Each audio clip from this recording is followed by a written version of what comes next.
Well, that's a very large question, and let me start by saying that I'm sorry that I can't be with all of you today, especially my colleagues, the former administrators, and Raj Shah, the current administrator. These are all good friends, and I think we have a lot in common. I'm not sure that we would answer this question the same way, but I see the most important accomplishment being the spirit of the Point Four program. When President Truman announced this program, he contrasted our obligation as Americans to help the poor of the world with our security concerns, which are equally legitimate in that case in Europe. But throughout the history of USAID, I think we have been the soft side of U.S. foreign policy. But how you quantify that, I think, is more in terms of the lives saved, in terms of the dignity that we've brought to people so that they could fulfill their human potential. And that's a result of interventions like the Green Revolution, like child survival programs, oral rehydration therapy, programs that helped people express their freedom through institutions, democracy, and governance. All of that, I think, is a major contribution, not just for the United States, but for the entire world.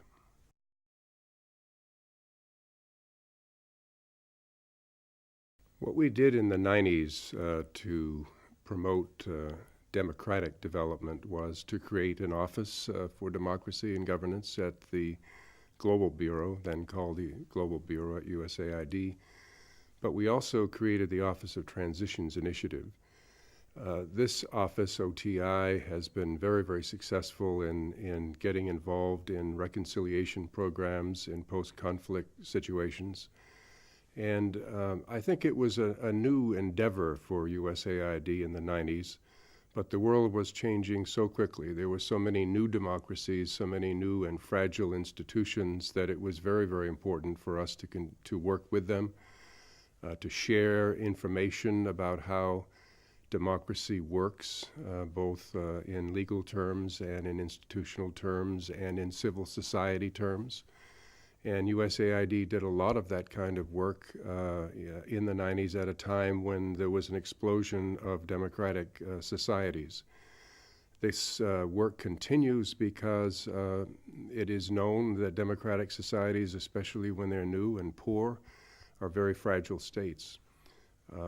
We are just experiencing now an election in Liberia. I was there just a few months ago. It's a very fragile state, and an election is a very important element.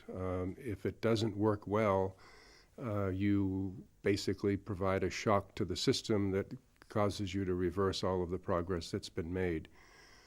From what I hear, it's working very well in Liberia because just the process of running elections smoothly and fairly has evolved over the years. But there are many other institutions. Elections are only the beginning of a democratic process. How does the parliament work? How does the executive branch work? How can you stimulate people to understand what citizenship is all about? That work goes on, and USAID is in the forefront. Well, when USAID speaks at a meeting, USAID is listened to very carefully. Obviously, it's the largest program by volume in the world, and it is involved in just about everything. And nowadays, there is a great deal of attention being paid to the reform efforts that are being undertaken by Administrator Shah, a great deal of interest in this work on innovation, science and technology, a great deal of interest in how USAID is complying with its commitments under the Paris and Accra Accords. Not always as well as we would expect, but then we have system issues that need to be dealt with in the United States that are very different from countries that have parliamentary systems and the like. But USAID is still respected as the top development agency in the world. I think, however, today, as a result of USAID's work over the years, there would be some who would argue that case because there are some really excellent development ministries in the Scandinavian area, Korea and Japan. Korea will be taking a lead in the Busan Conference. The Department for International Development in the UK is known as one of the most innovative as well. So there is competition. But if you look back at the 50 years of history, it was the U.S. that led that process and encouraged other countries to get into this business. So there's still a great deal of respect. There's also a great deal of worry that people who do not support either soft power, smart power, or hard power are going to be cutting budgets and really debilitating a major arm of U.S. foreign policy.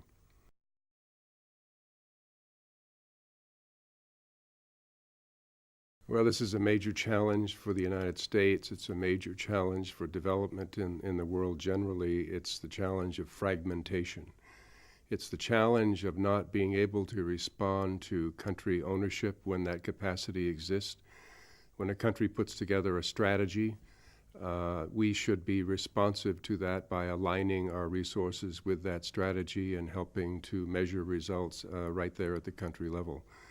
This becomes very difficult for the United States given the number of agencies and departments that are engaged in development work.